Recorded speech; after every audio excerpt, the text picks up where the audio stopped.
Do you forget to talk to God sometimes? Me too, honestly. What if we talked to God and heard back the voice of a comedian? Learn more on this episode of Real Life Angel Encounters. Angels. We all have them. They're our unseen guides, our companions, our teachers, and they're all around us. Sometimes they make themselves known in the most miraculous ways. Join me, Level 3 QHHT practitioner, angel communicator, and Reiki master, Christi Clemens Hoffman, with stories from real people who have experienced uplifting phenomena and real-life angel encounters. Hello, and welcome back to Real Life Angel Encounters, the podcast that hears from people just like you who have had miraculous events. I am your host, Christi Clemens Hoffman, Reiki master, angel communicator, and hypnotist based in the lovely Kansas City area. So glad to have you listening.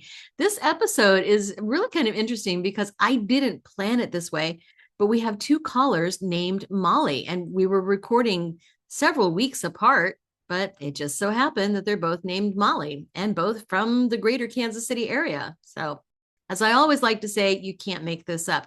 We have two very different stories. So perhaps this is a trigger warning, but one of which involves the death of a child. Always a very, very difficult thing to imagine. And so many of us can't imagine what that pain must be like. Now, all of us have been to the depths of our pain at one time or another through many different circumstances. So we all kind of understand what it's like to have that dark night of the soul.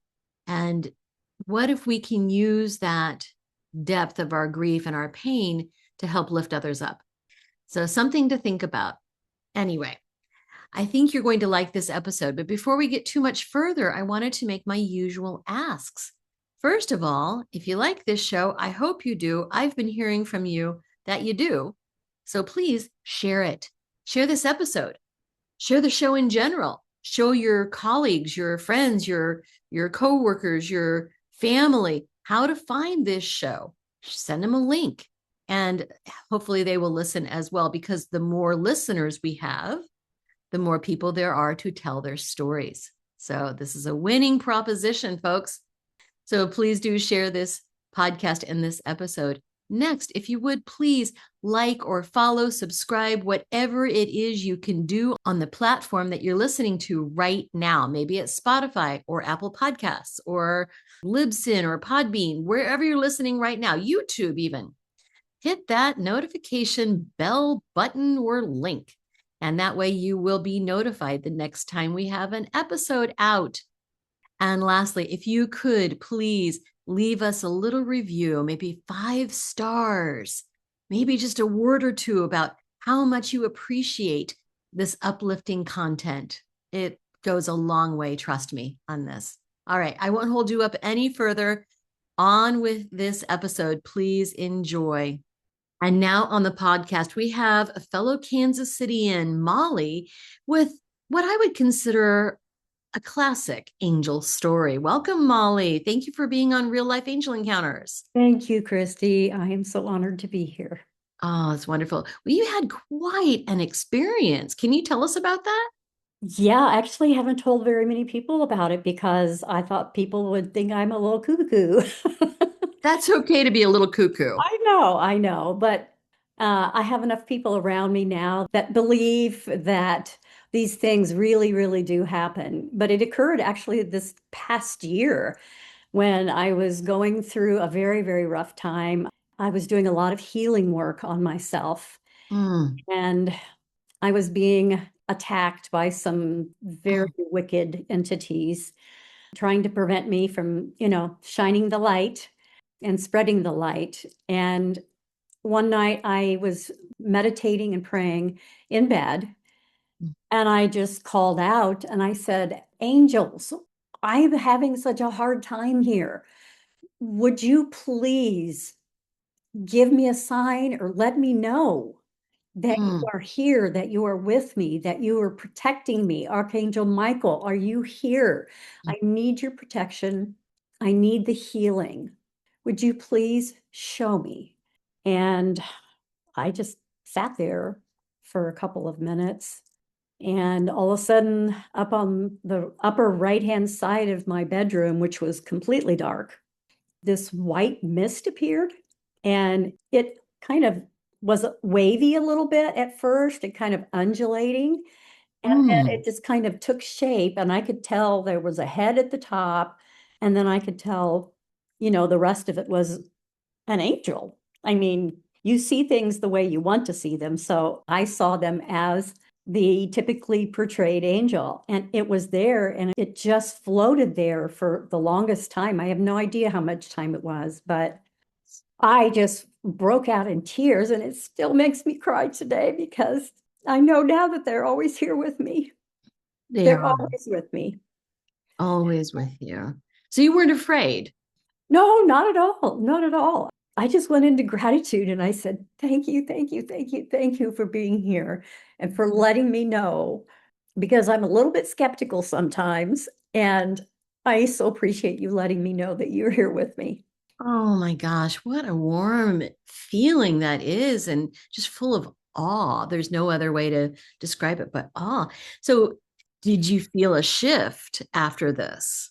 I felt what I could only call the one love, the Yeah, love of exactly what you're talking source, the love of creator, the love of God.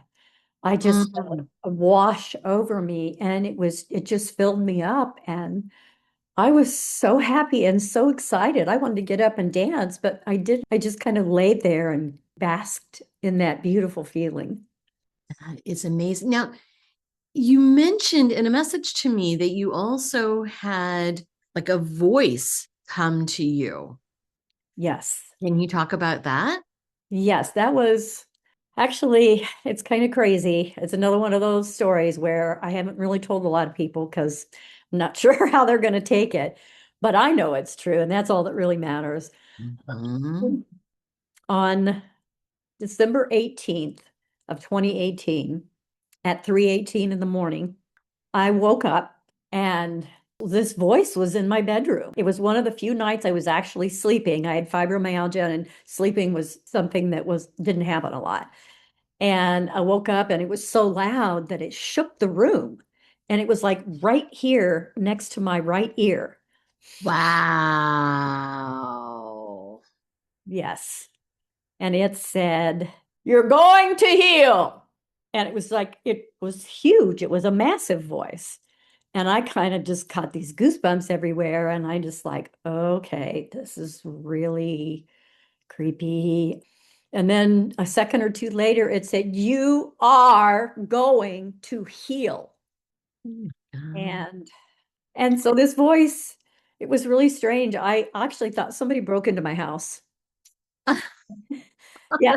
So I got up and I checked the alarm and I checked all the doors and everything was just fine. And I got back into bed and I just said, okay, I don't know why, but somehow this feels real. My gosh. It feels right.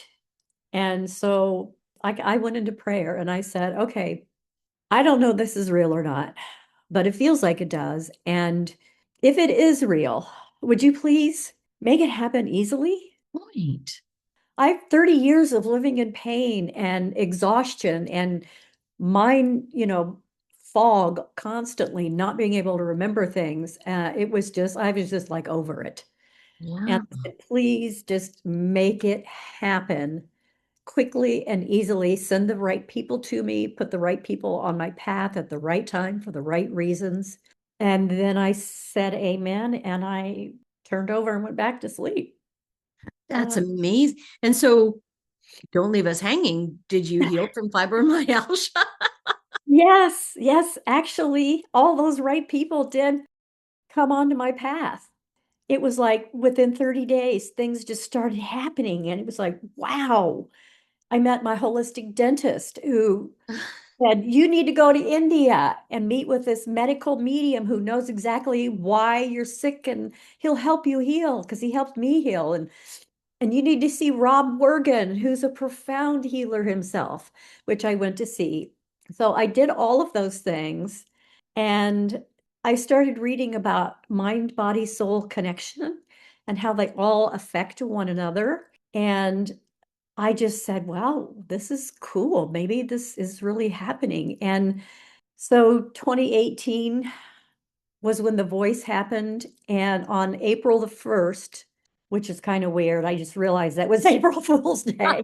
I never thought about that before. That's so funny. That's Uh, funny. April 1st of 2020, I woke up in the Bahamas on vacation, and I just thought to myself, and we were in lockdown. I couldn't go anywhere. I couldn't do anything. Oh, Yeah. Yeah, it was that time. It was a yeah. lockdown. Well, Yeah. there are worse places you could be in lockdown than the Bahamas. That's true. That's very true. But I had been doing remote healings online with Rob Morgan, and I was doing a lot of praying. And I woke up this morning on April 1st, and it was like, something doesn't feel right. And the whole day went through, and it's like, golly, something just feels really weird. It just doesn't feel right. It doesn't feel like me. And a couple of hours later, I was sitting and meditating, and I realized it just hit me. I don't have any pain. Wow. And I haven't Amazing. had any since that day. And I have energy now. My memory is getting so much better and better every day as I detox my body. Mm, I love that. It's Yeah. amazing. It is amazing. It is amazing that people can heal from medical problems that physicians say it's not possible, Yeah, but it is possible. it is absolutely possible. It's faith, having that faith that we can heal. And Yeah. sometimes we need the reminders that, yes, you can heal. Yes. And quite frankly, I never believed the doctors when they told me it was all in my head and that I'd never heal. And there's nothing they could do but give me drugs. I said, I'm not going to buy that. I don't accept it. Yeah. Mm-mm. That might be true for other people, but not for me. Yeah. Right. And you indeed had people show up for you and support, and that's something that comes up often when I'm talking about this show is when people hear real life angel encounters, they think all of the stories are about angels in white robes and wings and a halo showing up and waving a magic wand or something. And that's not true. So many times our angelic helpers will send the right people at the right time Absolutely. and make that way possible, open up the avenues for you. They'll send their emissaries. That's really how this works, is that we could get hands-on healing from directly from angels. That is absolutely possible. But more often than not, they work through the people around us and the resources we have around us as well. Absolutely. Now, you also said, and I hope I'm not springing this on you, but you also said you had an awakening story. Can you tell us what happened with that? I love a good awakening story. Well, actually, it coincides with the December 18th, 2018 at 3:18 in the morning when I heard the voice. Yeah. And I didn't know what an angel number even was at that time, but And now it's full of angel numbers, I have to say. absolutely. And My nephew was born at 318 on 3/3/2018. I mean, it's like the same thing. right. Lots of angel numbers. So yeah, you can't deny those. Okay, so what happened? When I went into prayer and said that, gosh, this feels real. I just know it's real. I don't know how I know it, but I know it. It Mm-hmm. was from that point on that I just started knowing things. I knew Mm. when the pandemic was going to happen. I knew I started seeing things that were going to happen, and they happened.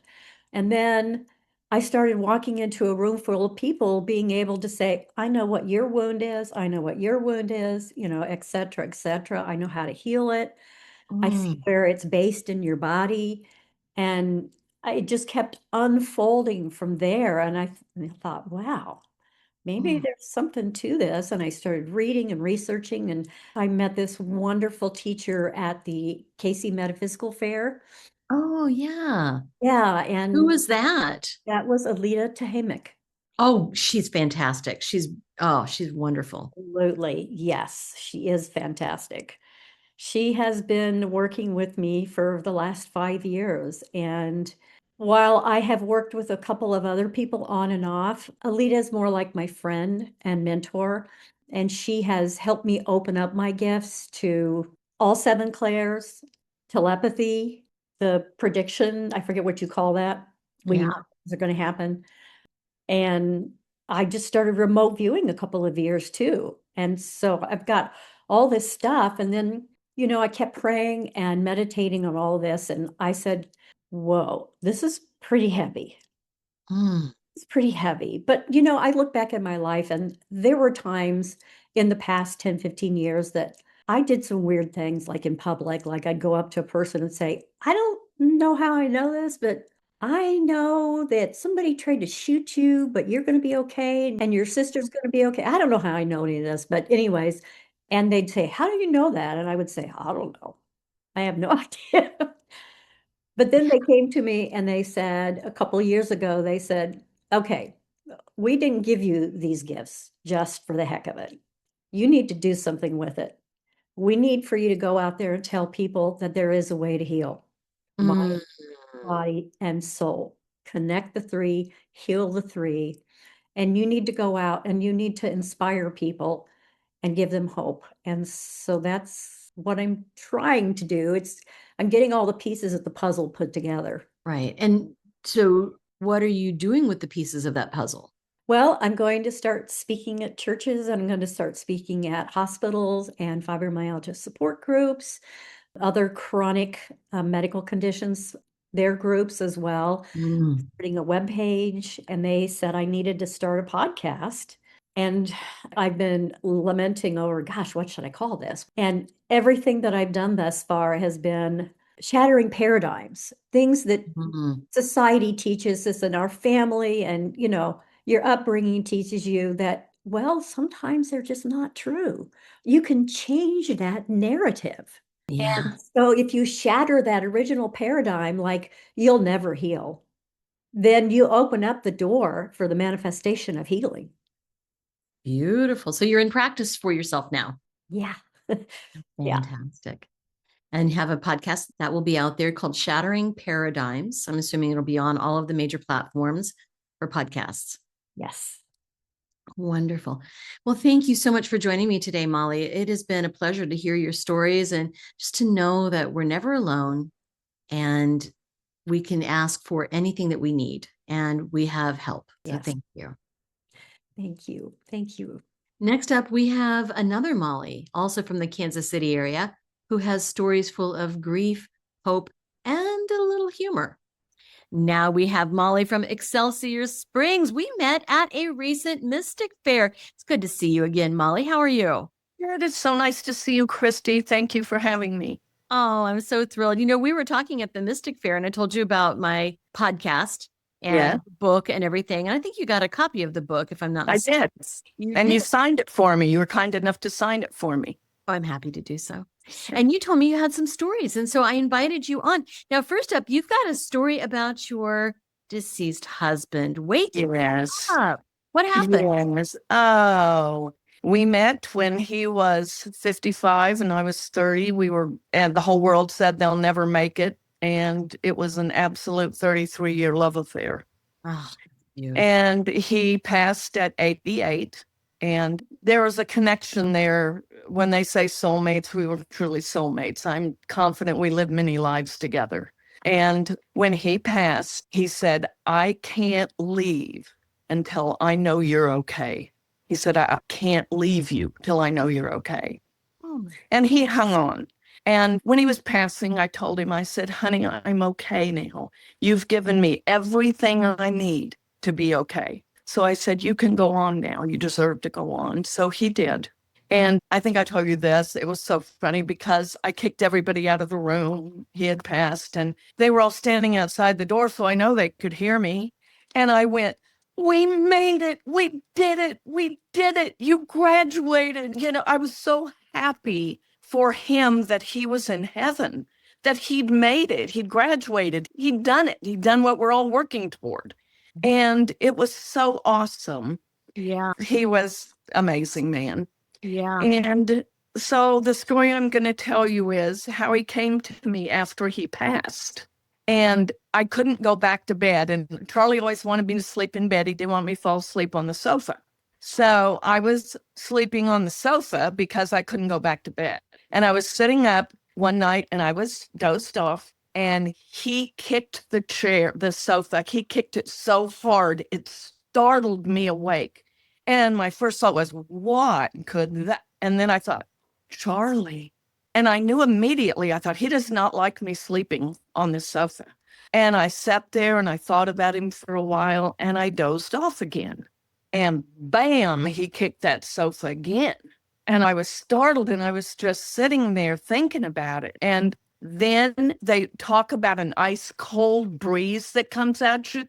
It was an ice cold breeze. And I went, going to bed, honey. And I got up and went into bed and went right to sleep. And that was it. But that's how he always comes to me. He always comes to me by kicking my chair. Always. That's so funny. And when he was living, he would wake you up and make you go to bed. Yeah, because he went to bed a little earlier than I did usually. After he'd gotten sick, he would go to bed earlier and I would stay up a little later. So yeah, he would wake up and say, come to bed, come to bed. But yeah, he didn't want me sleeping on the sofa at all. He didn't like that. He wanted me back in bed. Probably just as well. You could probably wake up stiff and sore in a bad nap. Yeah, and I did the nights he didn't kick the sofa. I said, hey, you should have woke me up last night. Like me. Oh, that's funny. What a sweet story. I tell you what, I started tearing up a bit when you were talking about the past. Oh, yeah, he was, it was beautiful. And, you know, he never had a sad moment. He never took his illness seriously. He had Parkinson's and he'd say, what is it I have, honey? And I'd say Parkinson's. And he'd say, I got the park. He laughed. He never once got sad. He laughed about it. The man was never sad. He always in a good mood, always laughing, always. Yeah, you were so blessed. Oh, my God. I thank God daily. Thanked him then, thank him now. Thank him. And I have a beautiful man I've been with since then that is just, I'm blessed. I know Charlie sent him to me because he treats me like a goddess. So I know. Charlie sent him. Yeah, I know Charlie sent him. There's no doubt. In hindsight, I can see all the way it moved in and I can see, yeah, it's beautiful. Beautiful. Now you have more angel stories. Oh, I do. 29 years ago, I lost my grandson in a near fatal drowning accident. He was 15 months old and they revived him and he lived for 5 more months. Mm-hmm. And the beautiful thing is he passed on Easter Sunday. That saved us. That saved me. And I know it saved a lot of my family. Thought, how so? Yeah, it took on Easter Sunday. And about 20 minutes before they woke up, he had just passed. So they were getting up to go to Easter church. But anyway, one of the beautiful things is, of course, we were all completely traumatized and ruined. You know, I thought all of our lives were over. There would never, ever be joy or happiness in our lives again. How could there be? And one of the stories is my daughter, after he passed, and my daughter and I weren't in a good place. And we hadn't been in a good place together. But when he had this accident, lived 5 months, it gave me the opportunity to be there for her, to be right there for her and prove to her my love, my dedication to her, because I think she had felt lost and was kind of mad after her father's and my divorce. She gave me one day when I was there to visit her. I lived 2.5 hours away and I was there to visit her. And she said, Mom, I want to give you, we called him Booby or Little Robert. She said, I want to give you Booby's Pooh Bear.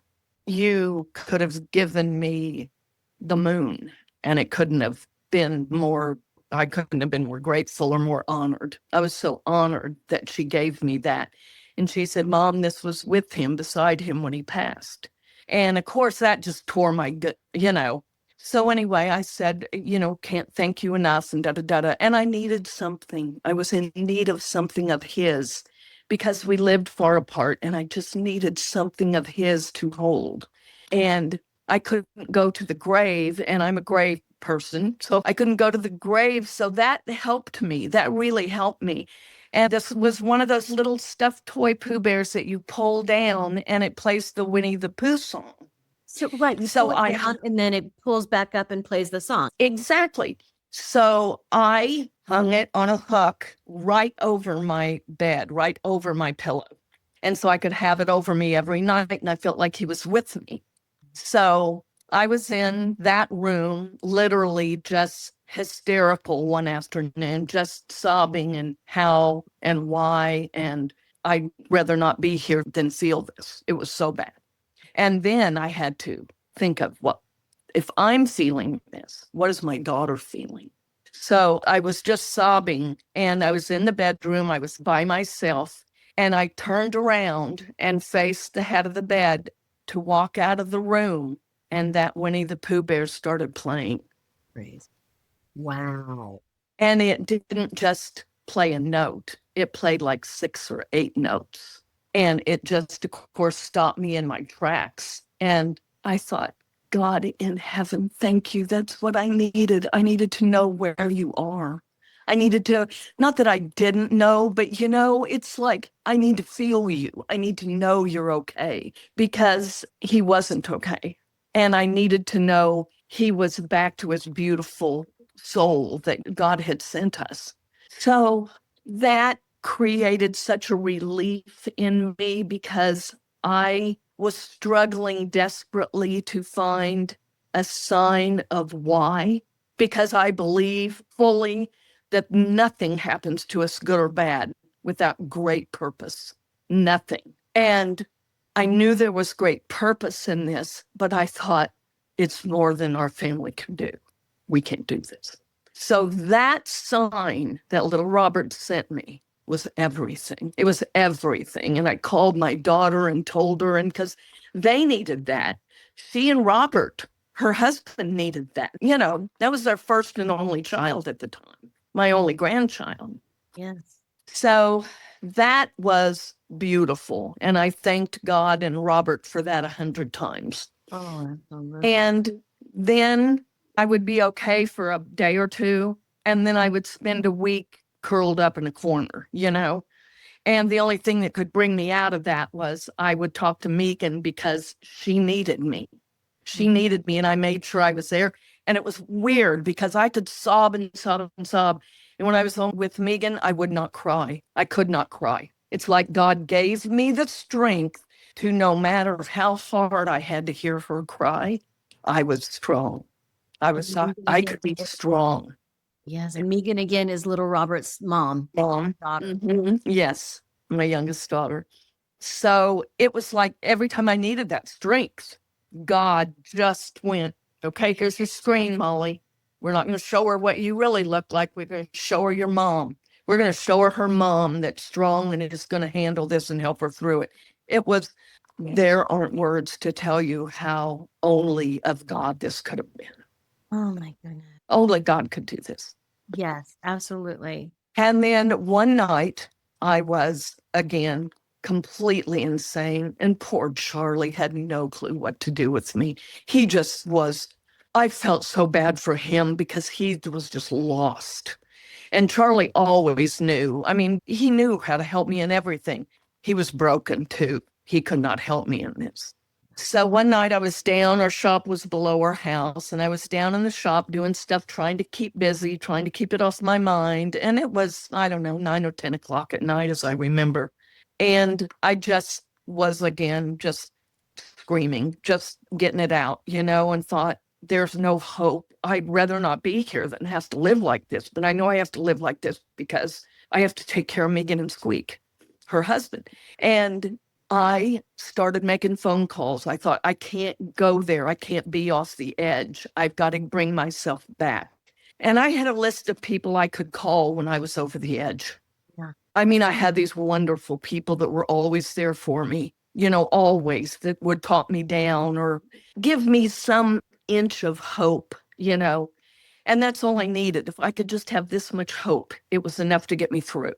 And I made 5 or 6 phone calls in a row. Not one person picked up. I thought, okay. I waited a second. I called my people again, all of them. Not one person picked up. And I raised my fist, screamed, and I said, why won't you give me just one person to talk to? And God said, what am I, chopped liver? Oh my God. You cannot make Swear to God, you can't make that shit up. No, you cannot. Now, I'm not kidding. did you hear this in your mind? Did you hear this outside of you? Oh, yes. In my mind. Yes, in my mind. Not Yes. out loud. But it was loud. It was loud. Oh, yes. And it was said in almost a comical way, like you would say it to someone. You know, what am I, chopped liver? And that is what God said to me. I literally, Christy, felt all the insanity drain out of my body. It took maybe 2 seconds, I'm going to say, but I could feel it draining out of my body. And I realized, I just sat there and I thought, I've quit praying. I didn't even realize it. I didn't know I'd quit praying. I just knew that I prayed so hard my brain would spin when he was alive. And what could you pray for a child that Right. That has lost his life. yeah, and that had lost, he was in a vegetative state. So I remember I would pray, God, I do believe in miracles, and only you can give us that miracle because this will take a miracle. But if you can't, take him home. Don't make him do this. Don't make them do this. So Easter Sunday, God took him home on Easter morning. And I don't know why I'm teared up because it's the most beautiful thing in God's world. He took him on Easter Sunday and then gave me all these miracles with him and had him. One time he came up to my bed. I was laying in bed crying. I did not physically see him, but I could see him in my mind's eye. And he laid his head on me. He didn't speak it, but I knew what he was saying. And he was saying, Grammy, look at me. I'm okay. Why are you crying? I'm okay. That's what you wanted. And you know, it is what I wanted. And you, sweet new friend, shared with me that little Robert was a healer and he came to heal our family. You big crybaby. I know. This is how I have to do it, Christy. But now, thank you, God, Megan and I, his mom, who were not in a good place because of my husband's and my divorce and had every reason not to be. It broke her heart. Yeah, and to be clear, this was not with Charlie. There was not Charlie. No, this was my first marriage. I had 2 children. Megan and I don't know a mother and daughter. We are so close. And Megan will say, Mom, you're my best friend. You're my go-to. You're who I call. And I believe, I don't know if we would have ever been where we are had it not been for little Robert. I don't think we would have. I really don't see how we would have been where we are had I not had the opportunity to show her, I will lay down and die with you if that's what you want to do. But it was beyond, it was so beautiful. Oh, it was so beautiful. You know, Molly, I've had many people on the show, mostly moms who have lost children. You're actually the first grandmother, but I've had many moms who have lost children. And there are many moms who have lost children that I know who have not shared their stories. But, you know, I do believe that we get so much comfort from our kids and after they pass. And the ones who can make it through something like that, they've had signs. Absolutely, I agree.